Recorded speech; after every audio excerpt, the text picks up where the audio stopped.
Good morning, good afternoon, and good evening to all of our attendees joining us today for this latest Diet Data Science Central webinar. This is Bill Voorhees, your host. I'm the editorial director with Data Science Central, and I'm also the chief data scientist for Data Magnum. I'd like to start off our event today by thanking Teradata for sponsoring today's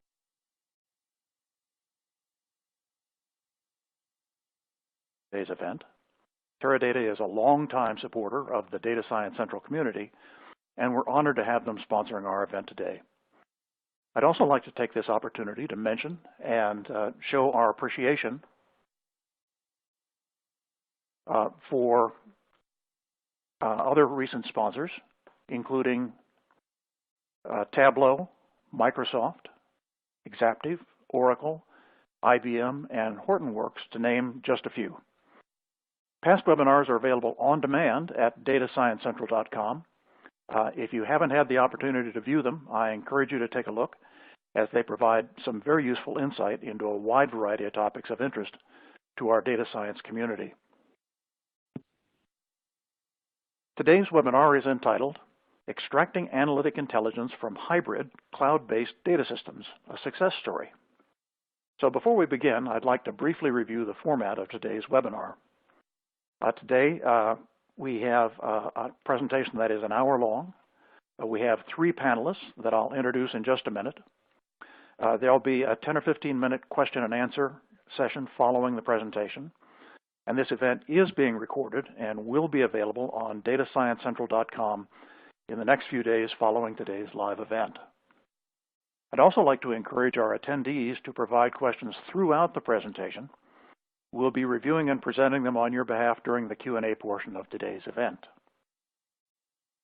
I'm very pleased to introduce today's speakers: Dominique Jean, CTO of Core Digital Media; Doug Henshin, Vice President and Principal Analyst of Constellation Research; and Brian Wood, Director of Cloud Marketing at Teradata. Smart business means extracting maximum value from strategic IT investments.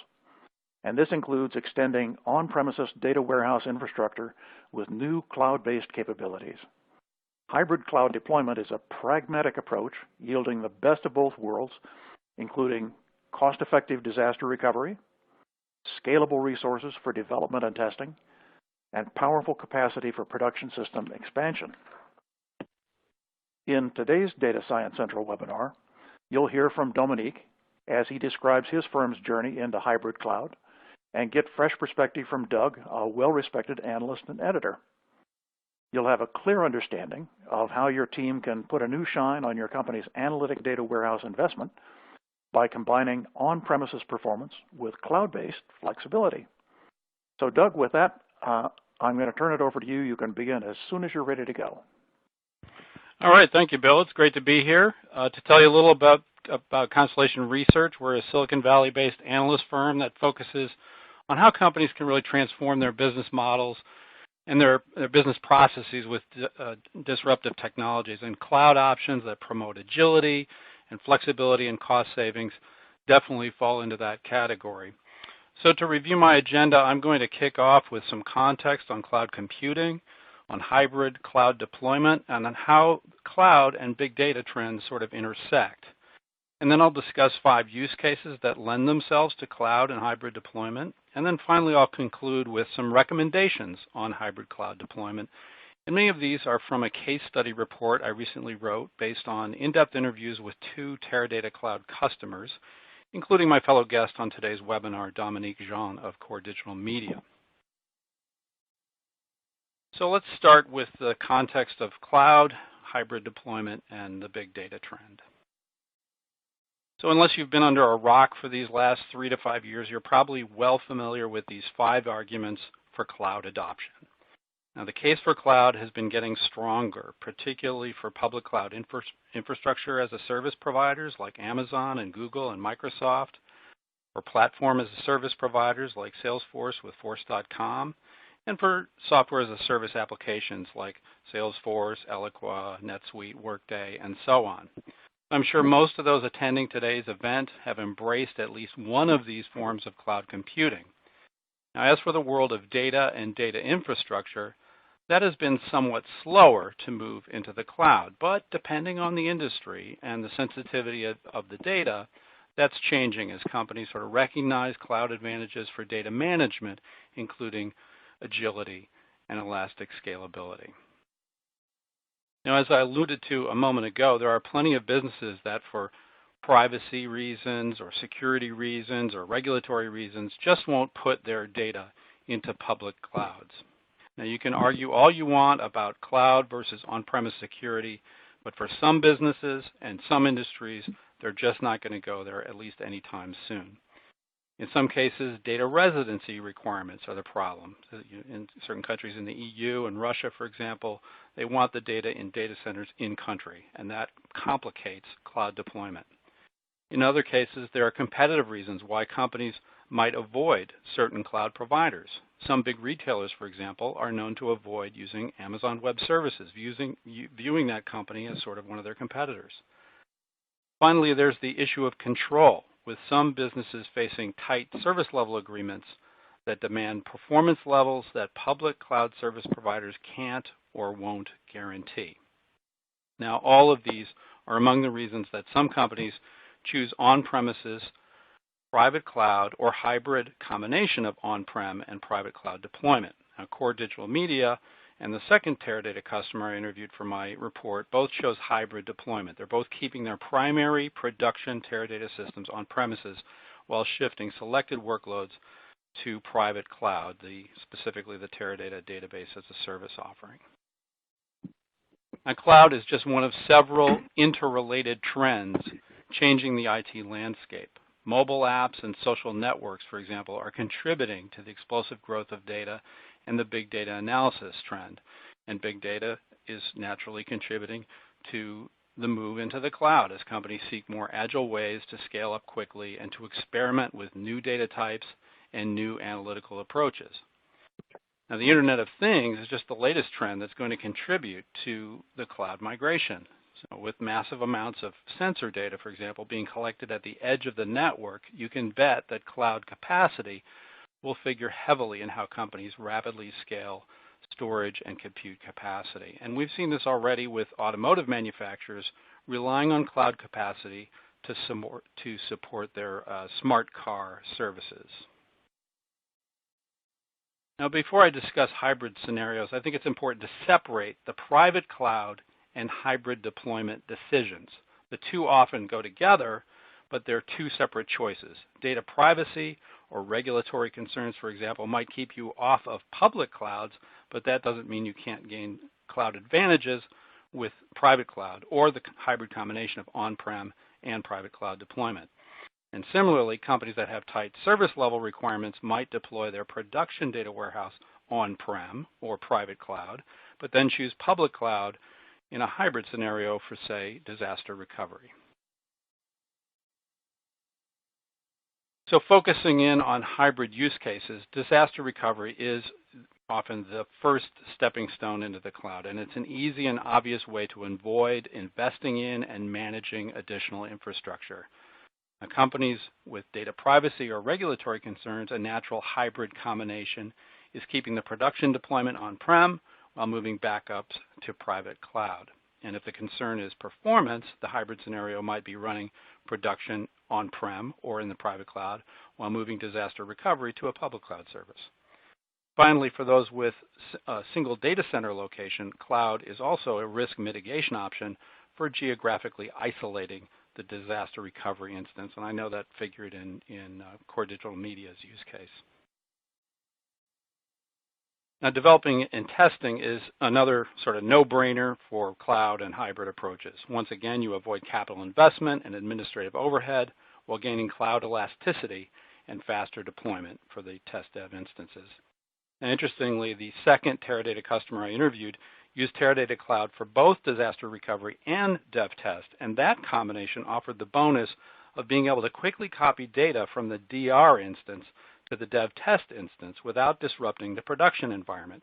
And that has helped the company cut dev test deployment times from hours down to minutes. And this sort of inter-cloud data movement is a great opportunity when you consider that getting the data into the cloud is sometimes time intensive depending on the type of connection that you have. Now, the next category that's ripe for cloud or hybrid deployment is what I'll call unpredictable workloads, where you're not sure of the road ahead and you want to sort of avoid disruption or performance impacts on your production environment. Now, it might be a new application that has emerged from development and testing, but has yet to really prove its business value. The business is not too sure it's something they're going to use long term. So you're reluctant to bring that into your mainstream production environment, at least just yet. It could be a fast-growing or compute-intensive workload, a new workload that you really didn't foresee in your long-range capacity planning, and you don't really want to burn through your on-prem capacity for this new workload. Or it could be a spiky workload where you occasionally get this huge impact on production performance. Now, whatever the case may be, cloud can be a good short-term or long-term solution for isolating that workload and scaling it up as needed and only when needed. Now, another hybrid use case is supporting unique analysis requirements. Dominique Jean, for example, told me he's considering using Teradata Cloud for Hadoop for periodic data discovery projects that they do involving high-scale historical data, because that querying can impact their production system performance. And the second company I spoke to is considering Teradata's Aster database as a service for analyses that aren't supported in standard SQL, like time series, pathing, text, and graph analysis. And this is where that inter-cloud data copying option can come in handy, because the company could just copy data from its disaster recovery instance to a separate Aster environment, also on the Teradata Cloud. Now, finally, there's a use case that comes up more often than you would think, and that's mergers and acquisition activity. And the cloud opens up these short-term and long-term options for migrating workloads and then spinning off acquisitions, or things that force technology change, and you don't want to have to make a long-term decision before sort of the dust settles on the M&A activity. So it's a great way to work around that change. So now let's turn to setting your cloud strategy with hybrid deployments in mind. And I'd say much of this applies whether you're considering data warehouses or any other workload and any type of data warehouse movement here. So the first point is you have to think long term. It's all about looking out over multiple years instead of just reacting to isolated circumstances and going with a tactic. Now, drawing on Constellation research experience, I'd suggest several steps to setting a long-term cloud strategy. And yes, there are 5 steps here, but one of them got cut off. I'll describe it in detail in a moment. The first step, assess your current cloud footprint. For example, both of the Teradata customers I interviewed were already using other cloud providers to support disaster recovery instances of their business applications. So when they turned their attention to their data warehouse disaster recovery, they knew they had to address cloud-to-cloud integration as well as on-prem to cloud integration. So their backup app instances running in this third-party cloud could access and work with their backup data warehouse instances running in Teradata Cloud. Now, the point here, could be any number of providers here, the point is that you can't look at workloads in isolation. You have to consider the interplay of systems and cloud choices across your entire IT landscape and how that's going to play out over time. Second, you really have to look at least 3 years out. And one good reason is that most of the cloud providers, including Teradata, offer their steepest discounts on their 3-year subscriptions. And the difference in cost among monthly, 1-year, or 3-year subscription plans are quite substantial. For example, a cloud compute unit on Teradata is $14,000 per month on a monthly basis, but only $3,700 per month when you're buying on a 3-year term. So obviously, you have to make the most of the capacity planning. Third, weigh CapEx and OpEx budget considerations. If you haven't used cloud service previously, this is where you'll want to collaborate with your CFO or your budget planners to really understand the impacts on your budget. Now, both of the Teradata customers I spoke to still preferred to make capital investments in their production systems because they could tie it to business benefit, business value.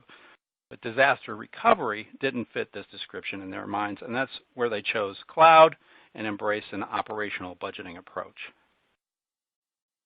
The fourth point is to evaluate custom requirements. Now here's where kind of don't rock your boat types sometimes try to avoid change by citing sort of years old custom requirements that can't be supported in the cloud. But just how crucial really are those customizations? If it doesn't add clear customer value, it's time to sort of let go of that and standardize on plain vanilla services wherever possible. If customization really does add value, perhaps the private cloud approach would accommodate that need. And finally, and this is the point that got cut off, you have to negotiate terms and conditions. With some cloud providers, the subscription rate card is the price that everybody gets, and there's little room for negotiation.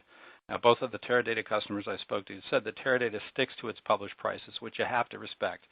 But it's still worth negotiating. You just might be able to influence terms that aren't spelled out in the list pricing. Now I'll wrap up with some lessons learned based on my conversations with these two Teradata customers and some others that have gone into hybrid deployments. So first and most importantly, you have to plan the capacity very carefully. You get the deepest discounts from these cloud providers for long-term commitments, but the most expensive capacity is the capacity that you never use. Also, if it's capacity that you rarely use, you're better off with short-term burst capacity for these occasional needs. So if you get the mix of long-term and short-term buying right, you're going to save a lot of money and have all the flexibility of cloud. The second point is to think outside of the on-premises box. When first moving to the cloud, there's this tendency to plan based on your on-premises patterns and expectations and ways of thinking about and planning on-premises capacity. But cloud is not just a data center run by somebody else. If you're not exploiting cloud flexibility and agility, you're not getting the true value of the cloud deployment. Now, similarly, and to the third point here, it's important to understand cloud performance characteristics in their own right. So, for example, in the Teradata context, Teradata Cloud Compute Units are not directly comparable to on-premises nodes, so don't think of them synonymously. What's more, you don't assume that you're going to get equivalent performance.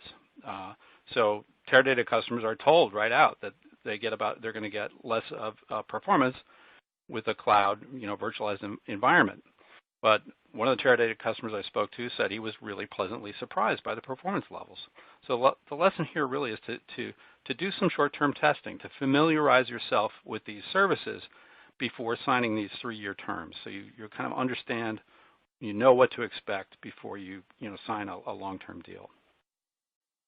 Finally, when going hybrid, remember that you might have to change your on-premises practices to keep in sync with your cloud-based services. Now, one of the customers I spoke to says he typically applies patches to his on-premises Teradata system quarterly, but he discovered that Teradata does this monthly on Teradata Cloud.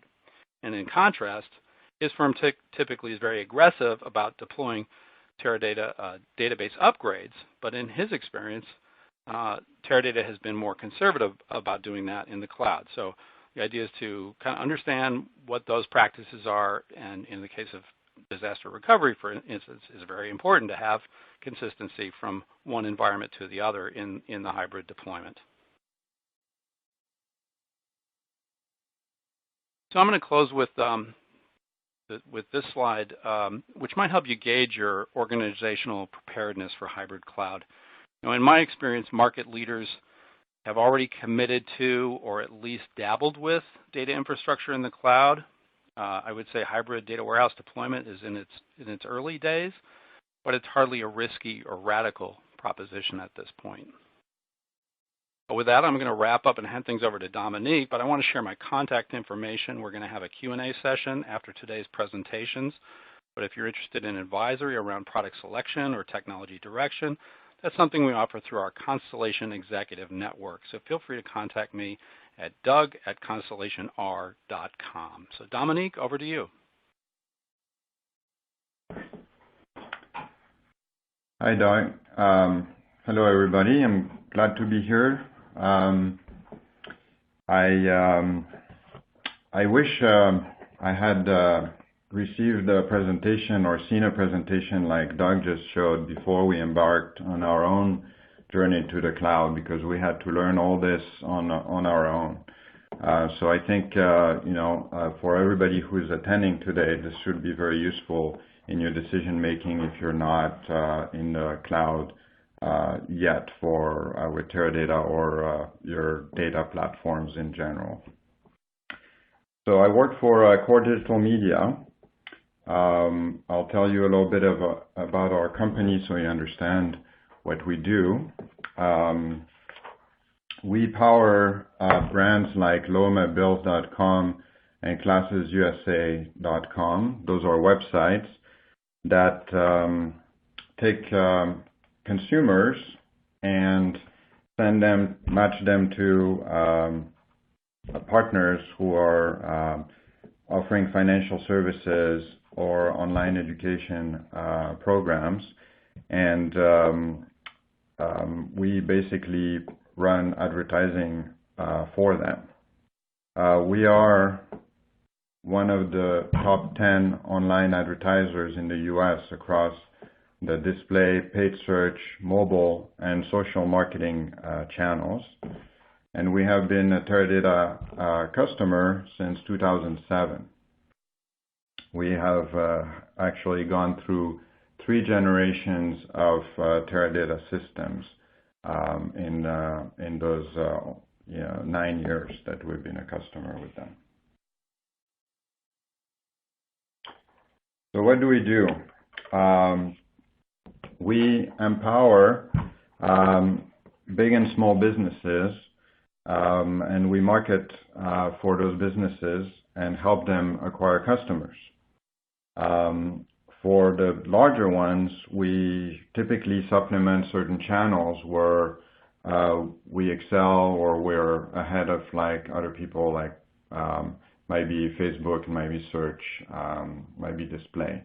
So on the left side of the picture, you can see that we drive consumers to our site from display campaigns. So this will be typical graphic banner ads, usually animated.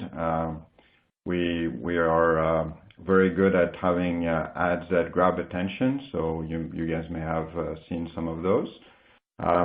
We have search campaigns, the typical keyword AdWords type campaign, Facebook ads, which have grown a lot over the past few years, and then retention campaigns, which are typically through email. So those campaigns drive customers to our form, which we have different forms for different types of businesses. So we have one form that's depicted here is for auto insurance. So this is a financial service where the consumer would have seen an ad for auto insurance to get lower rates, and they will enter the details of what they're looking for, what kind of car they have, through a series of questions that are depicted in the middle. And depending on their answers, we will match them to one of the partners we work with to deliver that type of service. What's important to note is that our Teradata platform is leveraged to collect data along the way and optimize every step of this process. And that's how we can make all this work, because it's highly optimized. So we optimize the campaigns, the marketing campaigns that drive the traffic. We optimize the forms themselves. We run dozens of A/B tests every week. And then we optimize the quality of the data leads that we send to our partners to make sure that they have the best chance of resulting into a transaction for the partner, whether it's a mortgage loan application that closes, or it's an auto insurance application that succeeds. All this is considered end-to-end in our business. So now, how do we go from here to hybrid cloud? A few years ago, we Core Digital didn't have a disaster recovery site at all. We only had a single data center, and we were on our way to virtualize it all. So it seemed like we would be able to have a virtual location or additional data center for disaster recovery. Like that seemed like a natural fit for us.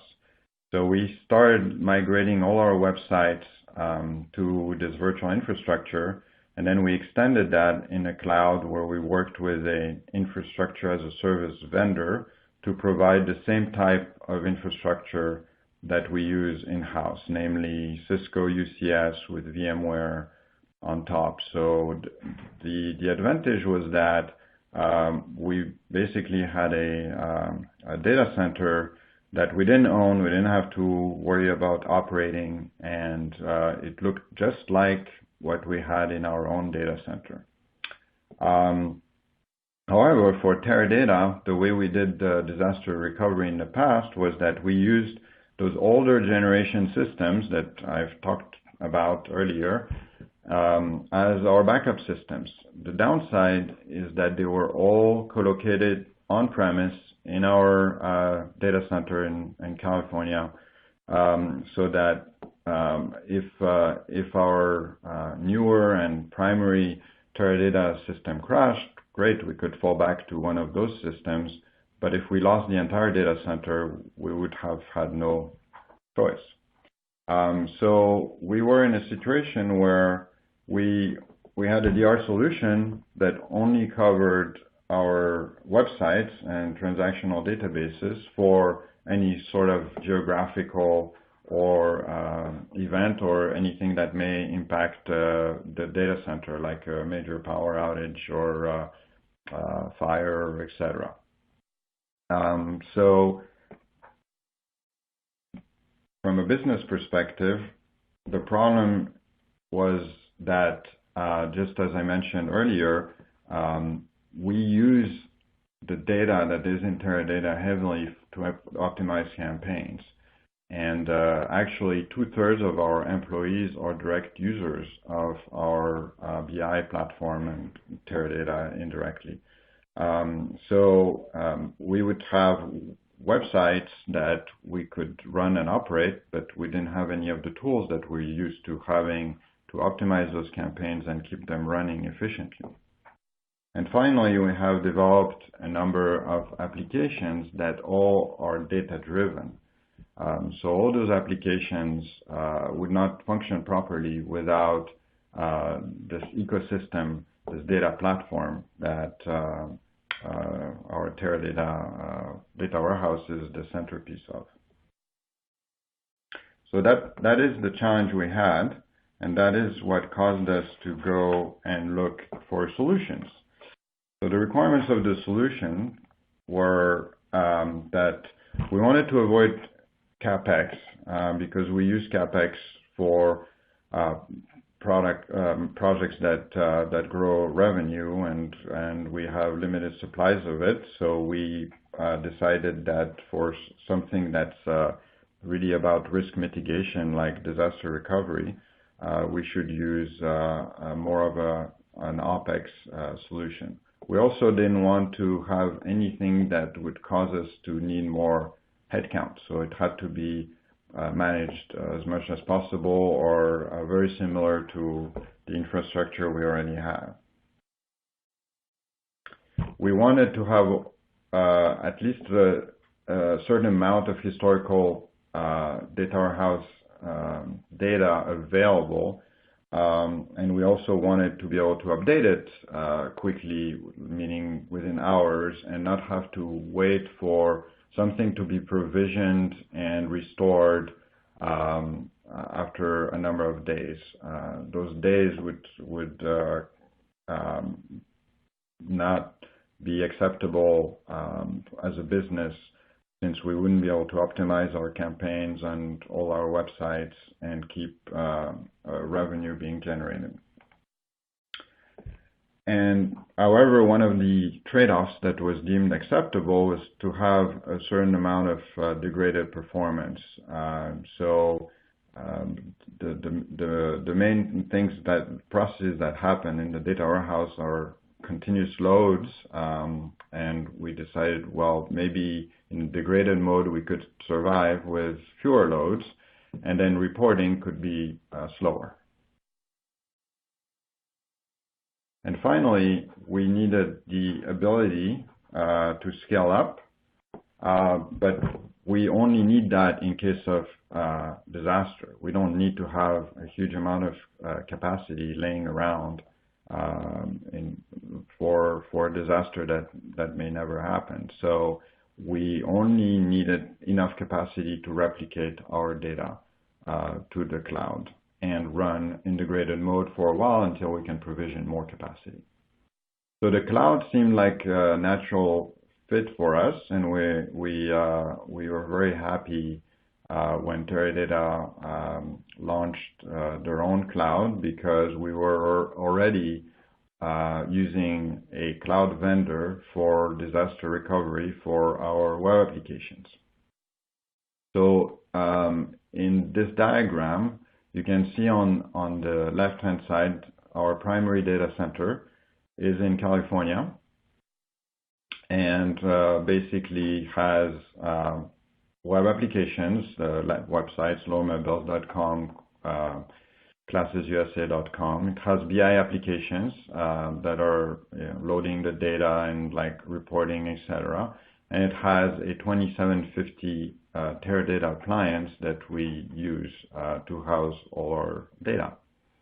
Then on the bottom right, this is our disaster recovery infrastructure as a service site that's located in Colorado, but it really could be anywhere other than California, since we wanted to protect against geographic disasters.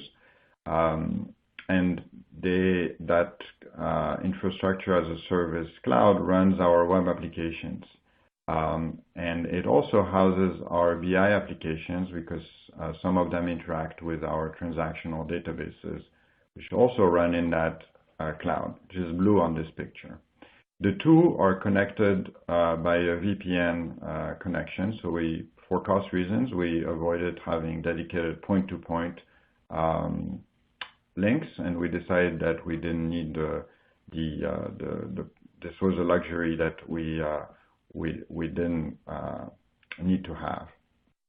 So how did the Teradata Cloud fit into that? Well, we did a proof concept with them about a year ago, and we established a VPN tunnel between our primary data center and their cloud, which is in Nevada. But we quickly figured out that it would be difficult, or it wasn't a great fit for us to try to run our BI applications in their cloud, so that we also needed to have a VPN connection between our own disaster recovery facility and their cloud. So it's kind of like a cloud-to-cloud VPN connection for the event of a disaster where you wouldn't have your primary data center available.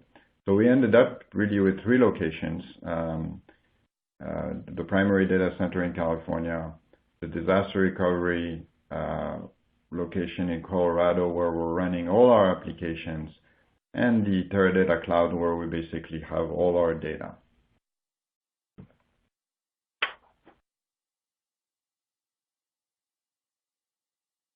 Whoops. Wrong way. Sorry about that.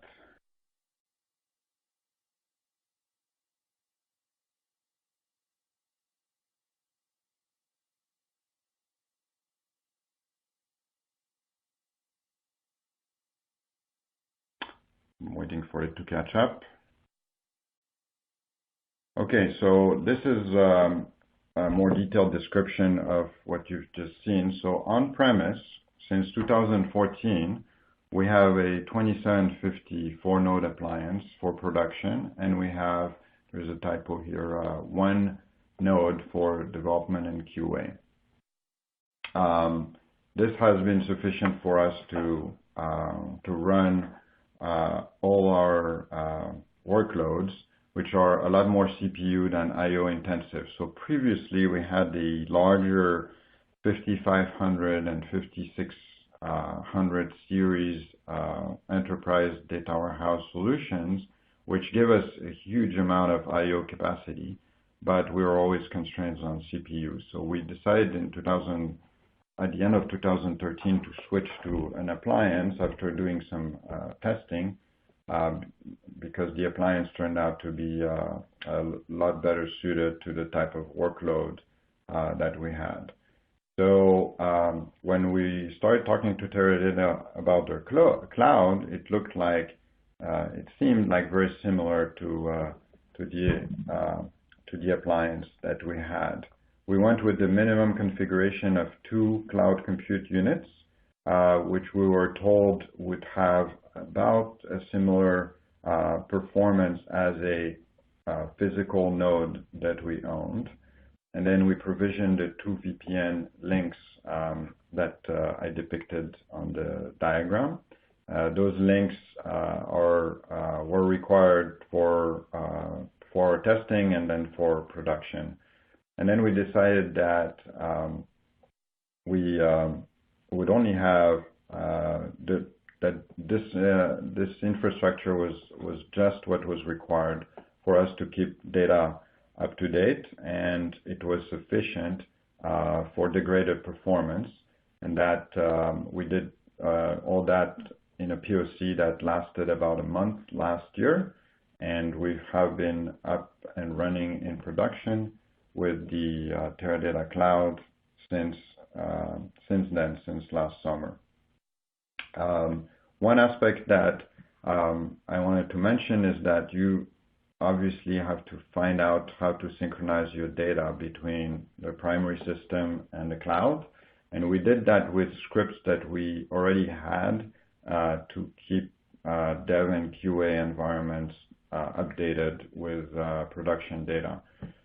So we extended those scripts, and we are using that for synchronizing the data on a daily basis. So the impact of our hybrid cloud solution is that we were able to mitigate the risk of geographic disaster. We did that without any CapEx, and it also reduced the overall cost of the previous quote-unquote disaster recovery solution of keeping the old systems on premise in case something happened to the primary system. That had the major inconvenience of using a lot of data center space and power, as those are pretty power-hungry machines. And we also had to maintain and patch those systems, so it became very costly. So by eliminating those systems and going with the cloud, we were able to save multiple 6-digit figures in dollars in operational costs on a yearly basis. Other benefits that we got by going to the cloud is that we have an additional set of backups. So we use the Teradata backup facility on premise, which is based on tape. But we also now have another set of backups that Teradata provides in the cloud. We have flexibility in terms of scaling, in terms of testing out different versions of the database in the cloud. And then we also have data available for big data projects where we plan to test out Hadoop or other tools, and we have that data is available in another system, so we could pull it without impacting our pretty busy on-premise appliance. And with that, I'll turn it over to Brian. Right on. Thank you so much, Dominique. I appreciate you participating in this, and we especially appreciate your business with Teradata. So hello, folks. Happy St. Patrick's Day. This is Brian Wood. I'm Director of Marketing for Cloud at Teradata.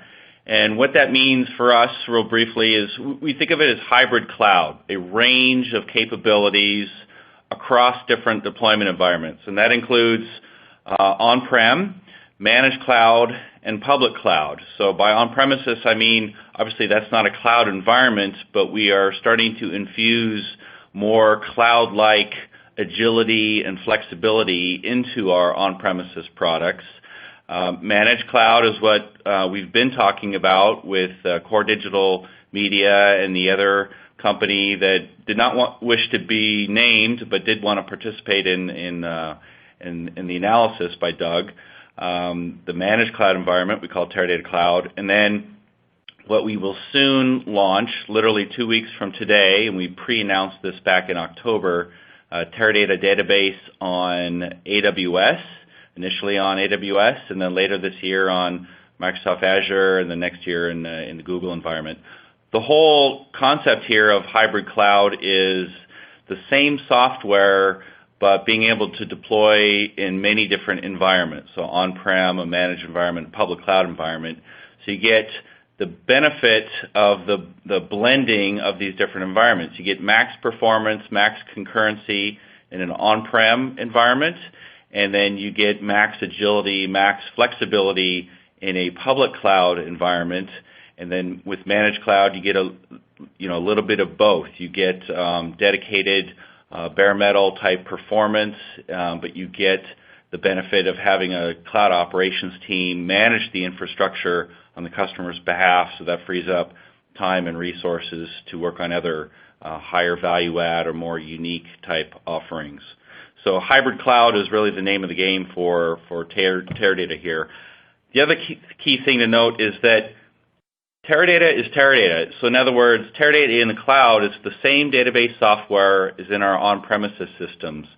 So for decades, literally, where Teradata has led the market in terms of data warehousing and analytic capabilities, and up and to the right in terms of Magic Quadrants and Forrester Waves and kind of analytic evaluation.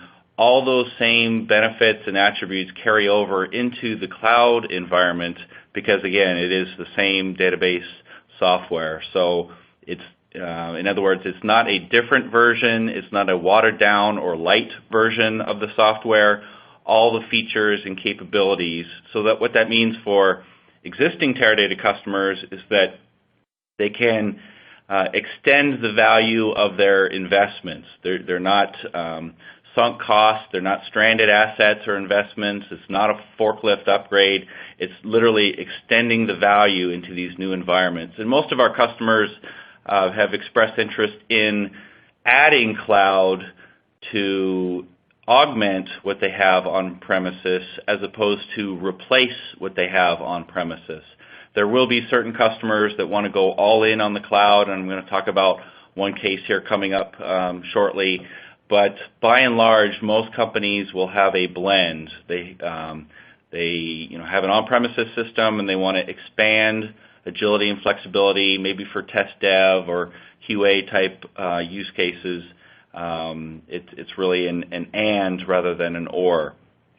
And speaking of use cases, I want to reiterate, because it is the same database software, it is all the same use cases in the cloud as for on-premises systems. So you can see on the left there, production, test dev, QA, data marts, etc.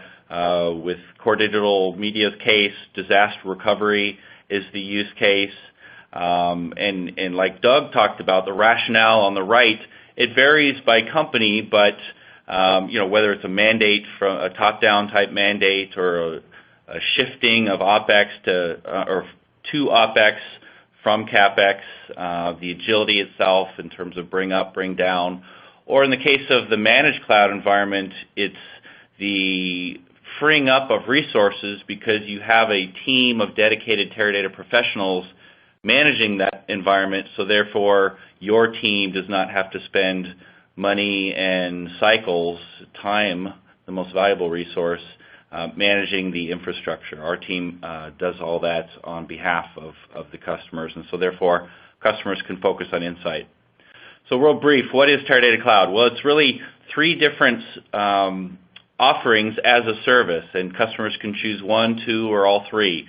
So we've been talking about Teradata Database as a service. That's what Core Digital Media is using. We also have Astra Analytics as a service, and then Teradata Cloud for Hadoop. So it's the Teradata UDA, the Unified Data Architecture, all available as a service. And customers literally connect to the Teradata Cloud environment through a site-to-site VPN. It's very secure. It's essentially an extension of the customer's LAN, and so the privacy profiles and access rights and everything is all managed by the customer. The Teradata Cloud Operations team manages the environment, the platform, but does not have access to the customer's data. So it's a very strong demarcation between what the Teradata team can access and control, and then what the customer has control over. So it's very much a platform as a service type offering. What does it consist of? Well, everything you see in the table there is included in the Teradata Cloud offering. It's a flat rate subscription. Like Doug talked about, we have monthly, 1-year, and 3-year subscriptions. It is a flat rate environment. So in other words, whether the customer uses it 1% or 100% of the time, it's one easy flat rate price, very predictable for the CFO, which many of our customers find great benefit in that. All the stuff kind of under the hood is taken care of by our team, and the way we kind of characterize it is bring your data in a DBA, and we'll take care of the rest. And if you don't have a DBA or you don't want to supply a DBA, well, then we're happy to supply one for the customer at additional charge, but literally it can be a full turnkey service if that's what the customer would like to have. And speaking of services, everything in the orange rectangle here is what's provided with the Teradata Cloud subscription, and then all of the Teradata professional managed consulting and support services are available, optional value add, extra charge if the customer wants those. But because literally half of Teradata's business is services, the other half products, we have a very strong bench of industry, consulting, analytic experts, data models, things of that nature. So that's all the Teradata Cloud environment. I talked about one customer who's kind of all in on the cloud. Netflix is probably our most marquee all-in Teradata Cloud customer. They use a variety of Amazon Web Services resources and services and various open source things and Hadoop, you can see on the slide there. But they use Teradata Cloud for their advanced analytics. So even though data warehouse as a service is available from other providers in the AWS environment, they've purposefully chosen to stay with Teradata for their advanced analytics, and specifically Teradata Cloud for their advanced analytics. So that's a hybrid use case, a cloud-to-cloud hybrid use case. So you can see we're not expecting customers to throw out everything they already have and put everything on Teradata. It's a blending of what the customer would like, whether it's on-prem with cloud or cloud-to-cloud, etc. Now, speaking of AWS, in 2 weeks, we launch our public cloud offering, Teradata Database on AWS. This is the first time we're making the database software available for production workloads in the public cloud environment.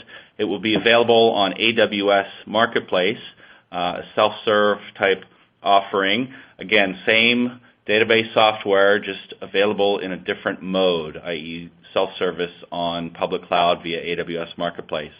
Later this year, we'll introduce Teradata on Microsoft Azure, and then next year in the Google environment. So this is all part of adding more options for Teradata customers and new prospects to consume the most powerful data warehousing and analytic software on the planet. So to wrap up, Teradata is the gold standard for analytics. That up and to the right from the various analysts that have evaluated us versus alternatives. We offer simple, flexible, competitive pricing, whether you want the flat rate, all-you-can-eat type model, or you want a pay-as-you-go self-service type model, and it enables customers to become or remain or accelerates their data-driven approach to their business. Last but not least, I want to call out Doug has penned the case study that we just went through here that covers Core Digital Media and another company that's using Teradata Cloud. That will be made available to you after this webinar as in our follow-up communication. And then on the right there, you see we have another white paper that profiles 9 different Teradata Cloud customers and their use cases. So between them, you have nearly a dozen different customer profiles and how they're using this environment, and it's very interesting to see that how they're able to take advantage of the agility and flexibility of Teradata in a cloud environment. So with that, I'm going to leave the remaining 10 minutes or so for Q&A. Bill, I turn it back to you. You can moderate the questions, please. Dominic, Doug, Brian, thank you so much for that excellent presentation. We'll get started with today's Q&A session, and I want to thank the audience for their participation. We've had a great many questions that have come in during the presentation, and we'll do our best to get through all of them in the time remaining. So during this Q&A session, I'll leave up this screen with contact information for the 3 presenters if you'd like to contact them following today's webinar. So let's get started. Dominic, you had the hands-on experience, so let's start with the first audience question, and it's pretty straightforward.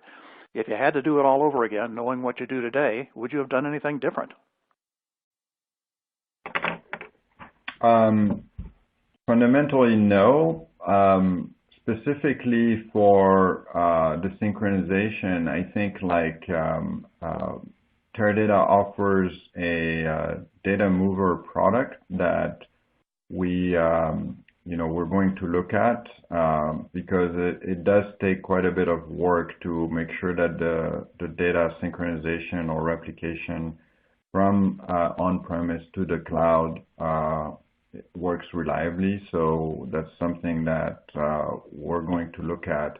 We kind of ruled it out because we would have had to buy licenses and use CapEx for the on-prem nodes, and then it's licensed on a pay-as-you-go model in the cloud. So that was kind of a turnoff for us, but I think we'll try to see if we can make this work better than what we've got today.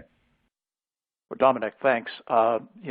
Folks are interested to know what performance differences you saw between the appliance on premises and the Teradata Cloud CCUs. Right. So, we got the rough sort of estimate by Teradata that the 2 CCUs would be about, as powerful as a node on-premise. So, part of our proof of concept, we compared our development and QA node of 2750 appliance to the 2 CCUs. But we were doing all our testing remotely through VPN, and we found that to be the biggest bottleneck, not so much the capacity to process the data we loaded or the reporting. So the reporting was slightly slower even over the VPN, but comparable. The loading over VPN was about twice as slow as if we were running it locally against our Teradata 2750 development node. However, we identified the VPN as the bottleneck, so we are looking for the biggest data sets on how we could leverage the load server that Teradata makes available as part of the solution indoor cloud so that we could upload the data, the larger data sets that we're trying to load into the warehouse to that load server and load it locally. And we believe that we would get much better performance that way. So that's the gist of our experience. Dominic, thanks. Those are really valuable benchmarking points. Doug, let me ask a similar question to you. You talked about testing for performance. What's your experience and research show regarding the requirements for testing and the sort of results that might be expected? Well, there's lots of talk in cloud circles about running same hardware, in the cloud that you have on premises. The caveat, your mileage may vary, comes to mind because there's a lot of differences with proximity and connectivity to the cloud data center. And as Jean was discussing, he's using standard VPN connections, but the other customer I spoke to has a dedicated MPLS line, and they were already using Unity Data Mover, so he's using that option in the cloud, and they're not really having these bottlenecks that Dominique was talking about. So it was a very, very different data loading experience, and part of the reason he made that choice and why he has a different configuration than Dominique is he's doing